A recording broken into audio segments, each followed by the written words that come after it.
वीरभद्र तुम जाओ और जाकर दक्ष के सिर को काटकर यज्ञ कुंड में जलाकर भस्म कर दो, जिससे कि कोई पिता अपनी पुत्री के साथ ऐसा व्यवहार ना कर सके।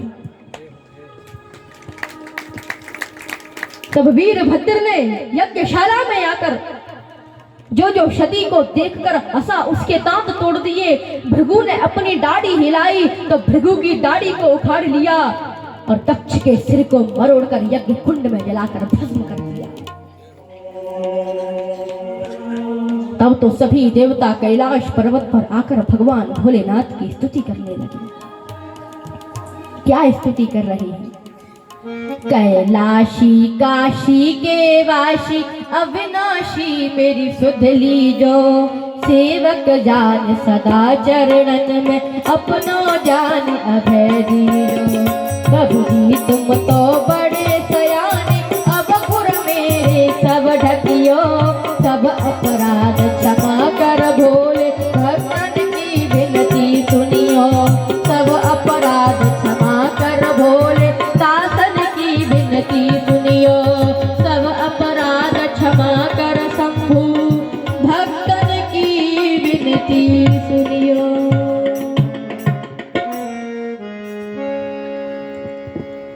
आज देवताओं की स्तुति से भोलेनाथ प्रसन्न हुए।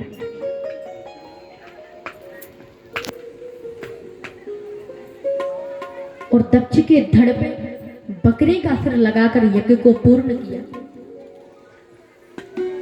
तब यज्ञ के पूर्ण होने से नारायण भगवान प्रकट हुए। बोलिए यज्ञ नारायण भगवान की जय हो।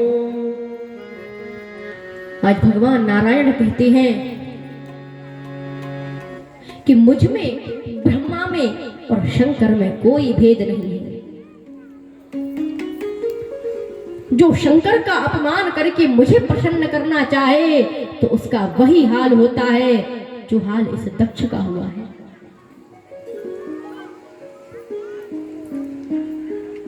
लेकिन सभी विचार करिए कि दक्ष के केवल सिर को ही क्यों काटा गया? हाथ पर काटकर भी भगवान उसको मार सकते थे या कैसे भी उसे मार सकते थे, लेकिन सिर को ही क्यों कटवाया? क्योंकि दक्ष को ये अहंकार था कि मैं राजा हूं। दक्ष चाहता था कि मैं राजा हूं तो सब पूरी दुनिया के लोग अपने सिरों को मेरे चरणों में झुकाएं। इसके अंदर अहंकार था, इसीलिए भगवान ने इसके सिर को कटवाकर ये शिक्षा दी है कि हे भारतवासियों, दूसरों को अपने चरणों में झुकवाने की ये आदत एक दिन अहंकार बनकर तुम्हारे सिर को कलम करवा देगी। इसीलिए दक्ष के सिर को काटा गया। तो दक्ष के इस चरित्र से हमें क्या शिक्षा मिलती है? दक्ष के चरित्र से पहली शिक्षा तो हमें ये मिलती है कि हमारी यज्ञ का संकल्प अच्छा होना चाहिए, तभी भगवान प्रकट होंगे। दूसरी शिक्षा ये मिलती है कि अगर कोई बेटी ससुराल में अपने पति से लड़ झगड़ के किसी कारणवश अपने पिता के घर आई हो तो पिता का फर्ज बनता है कि दोनों में समझा बुझाकर जोड़ने का प्रयास करें, तोड़ने का नहीं। क्यों? क्योंकि बेटी का जब विवाह हो जाता है तब भी बेटी को अपने पिता पर पूर्ण विश्वास रहता है कि चाहे कुछ भी हो जाए लेकिन मेरा पिता मझधार में मेरा हाथ नहीं छोड़ सकता है, मेरा साथ नहीं छोड़ सकता है।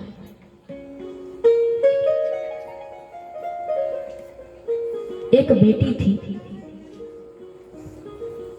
छोटी सी एक बेटी थी, अपने पिता के साथ वो जा रही थी